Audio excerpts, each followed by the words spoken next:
Recently just did my first car photo shoot and I made two huge mistakes. Here's the photos I got and here's what I'd do different. Here I was thinking about symmetry. I wanted to get the car in profile with a nice mountain peak behind it to make a cool composition. I used a longer focal length to compress the background behind the car, making the fields seem closer than they actually are. And I really like the effect it has in these photos. We used the rural roads around the Yangs to position the car in this three-quarters pose, with the leading lines of the road disappearing in the distance. Then we come to my first mistake. I wanted to get a pan and blur shot. However, I hadn't practiced this technique recently enough to remember the correct camera setting while I was out in the field, and so I didn't quite get the shot I was hoping to get. These were the results, I just wasn't quite happy with them.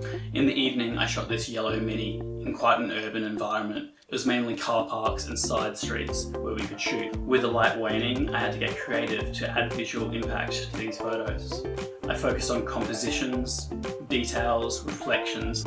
After nightfall, I wanted to make sure I was making the best use of the car's headlight. So literally we just poured water on the ground and I got down real low, and I even forgot the base plate for my camera, so I couldn't set up my tripod.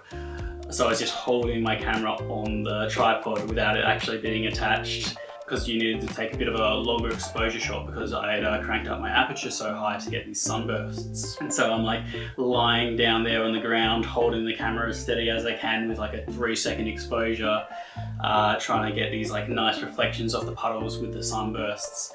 And it felt silly, but I'm pretty damn happy with the results, considering the kind of self-imposed constraints I had. Ultimately, I was really happy with the quality of photos I was able to produce, and more importantly, so was the client. However, I personally would have enjoyed the experience more if I had triple-checked my gear and made sure to practice the techniques and get the camera settings down for them before the shoot.